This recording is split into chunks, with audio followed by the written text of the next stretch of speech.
insanlık tarihinin en eski kutsal merkezlerinden biri. Milyonlarca insanın kalbinin yöneldiği bir şehir. Çöllerin ortasında yükselen ve binlerce yıldır ibadet, inanç ve tarihin merkezi olan bir yer, Mekke.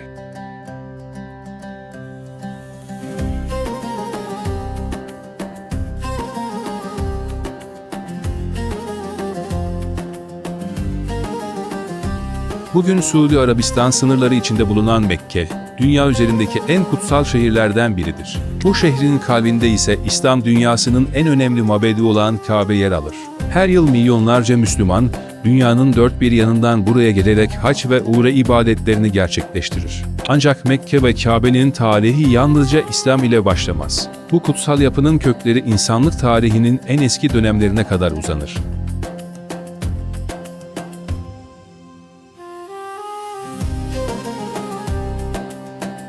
İslam geleneğine göre Kabe'nin ilk temelleri Heze, Adem zamanına kadar gider.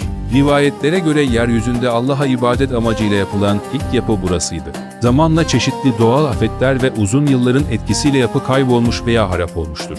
Yüzyıllar sonra ise Kabe yeniden inşa edilmiştir.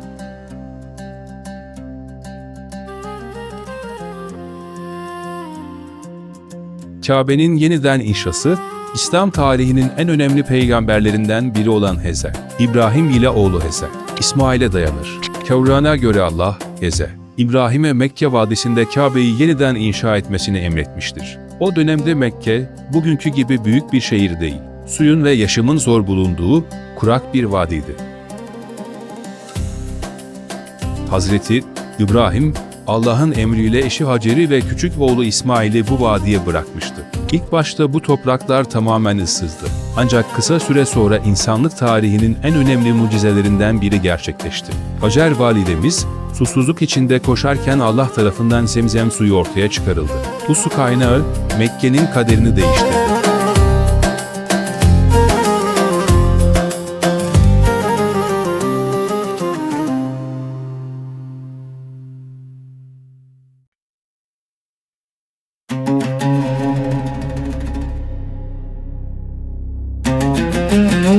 Zemzem kuyusunun ortaya çıkmasıyla birlikte çevrede yaşayan kabileler bu bölgeye gelmeye başladı. Zamanla Mekke, küçük bir yerleşimden ticaret yollarının kesiştiği önemli bir merkeze dönüştü. İnsanlar buraya hem ticaret yapmak hem de kutsal kabul edilen Kabe'yi ziyaret etmek için geliyordu. Heze, İbrahim ve Heze, İsmail birlikte Kabe'yi yeniden inşa ederken Kur'an'da geçen bir dua ederler, Rabbimiz, bizden bunu kabul et.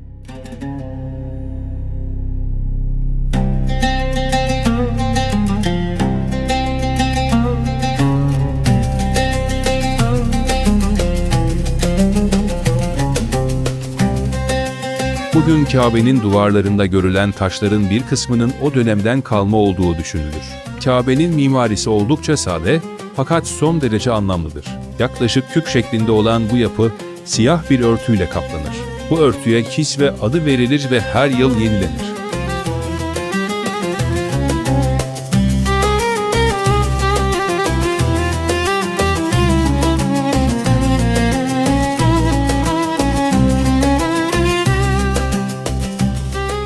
Kabe'nin bir köşesinde ise İslam dünyasının en kutsal taşlarından biri bulunur.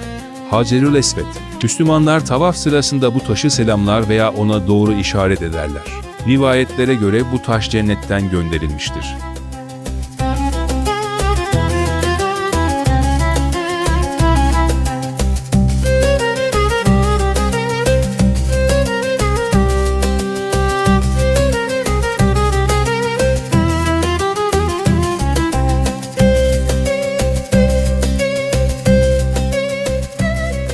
Ancak zamanla Mekke'deki inanç sistemi değişmeye başladı. Hazreti İbrahim'in tevhid inancı yavaş yavaş unutuldu.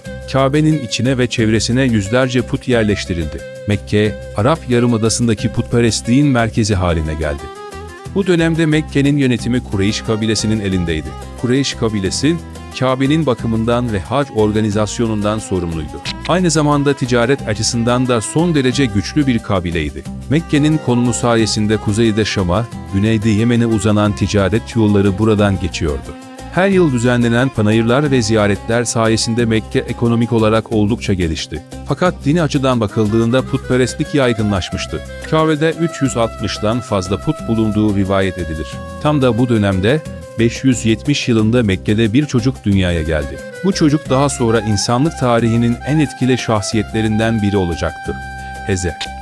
Hazreti Muhammed, Kureyş kabilesine mensup bir ailede doğdu. Gençlik yıllarında dürüstlüğü ve güvenilirliğiyle tanındı. Mekke halkı ona el-Emin, yani güvenilir kişi lakabını verdi. Yaklaşık 40 yaşına geldiğinde Mekke yakınlarındaki Hira mağarasında ilk vahiy geldi. Bu olay İslam dininin başlangıcı olarak kabul edilir. İnsanları tek tanrıya inanmaya ve putperestliği bırakmaya çağırdı. Ancak Mekke'nin güçlü kabileleri bu çağrıya karşı çıktı. Çünkü putperestlik sistemi aynı zamanda Mekke ekonomisinin de temelini oluşturuyordu. Kabe'ye gelen ziyaretçiler putlara da tapıyor ve bu durum ticareti canlı tutuyordu. Bu nedenle Müslümanlara karşı büyük baskılar başladı. İşkenceler, boykotlar ve tehditler arttı. Sonunda Hazreti Muhammed ve takipçileri 622 yılında Mekke'den Medine'ye hicret etmek zorunda kaldı. Bu olay İslam tarihinde bir dönüm noktasıdır ve İslami takvimin başlangıcı kabul edilir.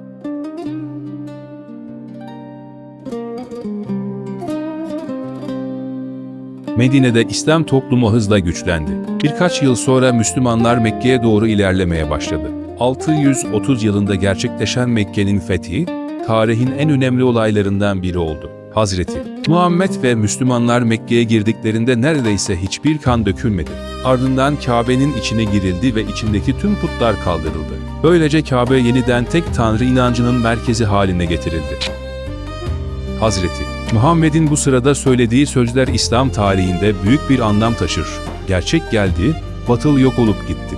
Kabe temizlendikten sonra Müslümanlar ilk kez birlikte tavaf yaptı. Böylece bugün milyonlarca insanın gerçekleştirdiği hac ibadetinin temelleri atılmış oldu.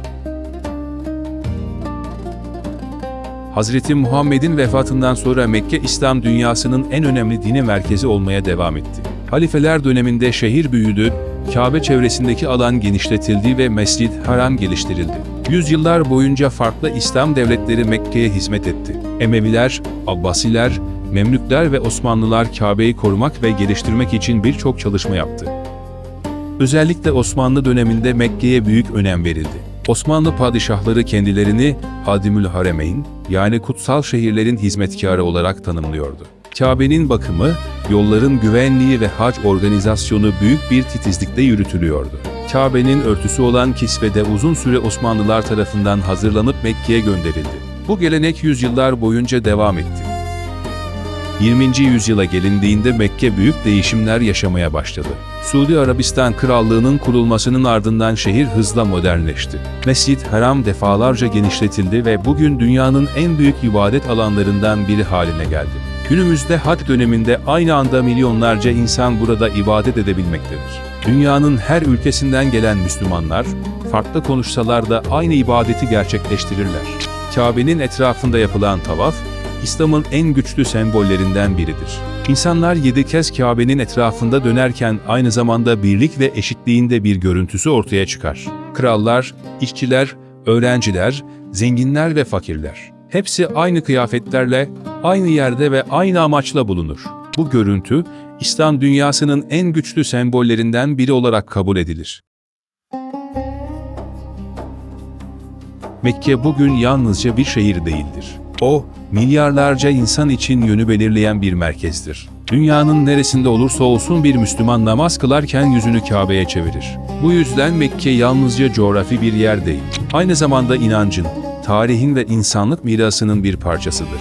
Binlerce yıl önce kurak bir vadide başlayan bu hikaye, bugün hala devam ediyor. Her yıl milyonlarca insan aynı yolu takip ediyor, aynı duayı ediyor, aynı kutsal yapının etrafında dönüyor.